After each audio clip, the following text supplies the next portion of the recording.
Okay. I think it's time we've addressed the Season 9 finale. It was probably my favorite finale I've ever filmed.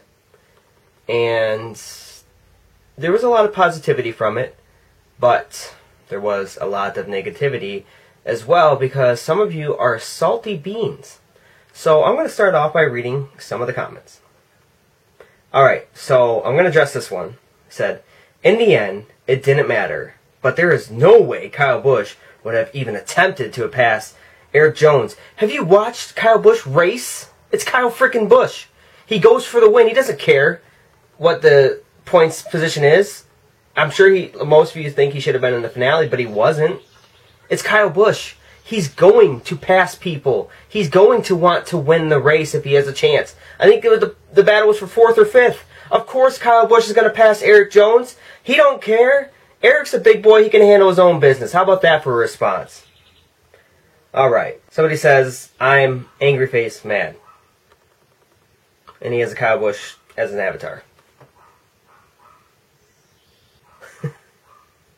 The next one. Bleep you, Erik Jones. By the way, he spelled Eric with a C. You bleep. Alright. I like this question. Serious question. What if all 4 Championship 4 drivers crashed out in the Monster Energy NASCAR Cup Series? I think that's kind of what I was getting at with my finale, is that this system is easily exploited. We can't have a situation where guys are battling for the lead and they all wreck. We almost had it with Carl Edwards in 2016. Logano's lucky he wasn't involved in that one. I think the only driver that was ahead of the whole thing was Kyle Busch, maybe. I think he got by. But Johnson could have been in it. So I think this could be easily exploited, as it kind of was in mine. Oh, and on here's a comment that backs up exactly what I just said. By G-Man. While people may not like the championship's finish, I like how you made it. You're exposing a flaw to this current playoff format for NASCAR, and exemplifying how the race could suddenly mean nothing if this scenario were to happen in real life. This race was more than a championship. It was proving a point, and that's something very few stop-motion series can do. Thank you for that wonderful insight, and that is honestly what I was trying to get at. It was kind of exploiting this crazy, chaotic system they got going on here in NASCAR, where you put 4 drivers in one race, win it all, and it can be easily destroyed with one crash. And I had that take place with Clint Bowyer wrecking out early, and by no fault of Ryan Newman, he kind of just got wrecked by Jimmie Johnson up into Bowyer. So that had nothing to do with what happened in the All-Star race. I filmed that race probably 2 weeks before the All-Star race even took place. And then the battle for the lead at the end with 2 laps to go. A lot of people say it was so early in the race that you wrecked all 3-0. No, there was 2 laps to go. It was lap 11 of 12, where Ryan Blaney, Jimmie Johnson, and Erik Jones all went 3 wide down the backstretch. Blaney tries to cut Jones off, doesn't work, ends up wrecking him and Johnson, and Erik Jones scoots by for the championship. That's exactly what could happen at any given moment in the Monster Energy Cup Series.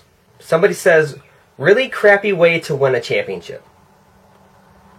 I mean, Erik Jones, it wasn't his fault. If you watch the replay, he didn't wreck Ryan Blaney on purpose. What a stupid comment. Someone gave me, there's a negativity in it, but also positivity at the end. A little disappointed on the finish. Not that Blaney didn't win. Just thought the 4 would all battle to the finish. Like everything else. That's what I've done this format 4 seasons now. Season 6, we had all 4 contenders battling for the win. Season 7, all 4 contenders battling for it all. Season 8 had 2 of the contenders. Sorry. I kind of switched it up in Season 8. And so now Season 9, we still had 3 contenders battling for it all. They just wrecked with 2 laps to go. I don't understand the outrage over it. I'm sure a lot of the other stop motion makers can back me up on this, but we work hard. Stop motions are not easy, and our vision, it's supposed to be creative and different. You guys want it to be different, and then when we make it different, it's a big deal. It's like you want all 4 to battle it out to the line. Like, that's honestly, that's the most predictable thing that could ever happen in a championship race.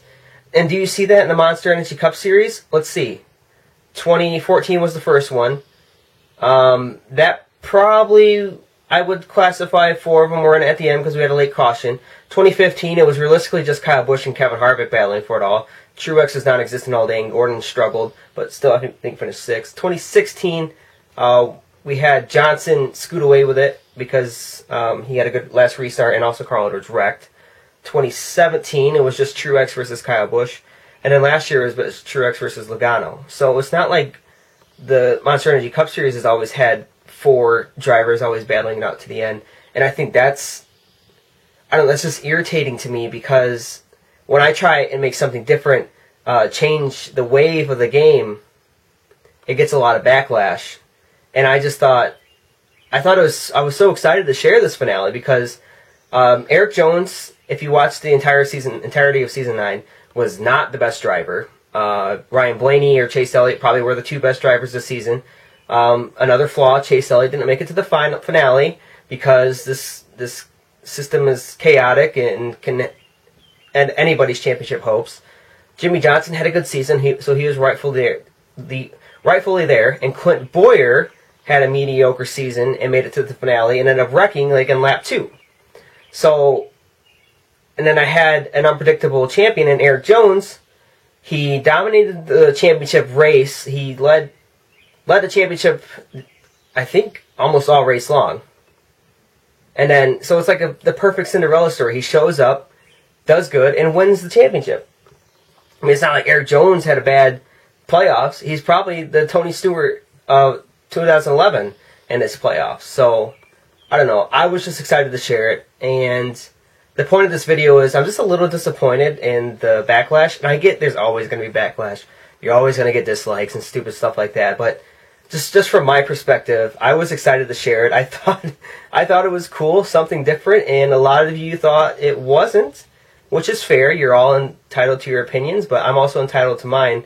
And that's what I'm voicing right now is just what my logic was behind the season 9 finale and why I ended up finishing like that. So, agree to disagree, I guess, is what we're going to do on this one. Hopefully, maybe I change some of your minds that were on the fence. And most likely, the only people that are probably going to watch this video are the people that truly love me. So thank you for watching this.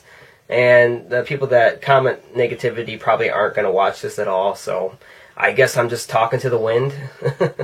And the people, my beloved fans, and I thank you very much for watching. So, let me know if you want more of these, like, debrief kind of things. I can probably make it more professional instead of just sitting on my nightstand.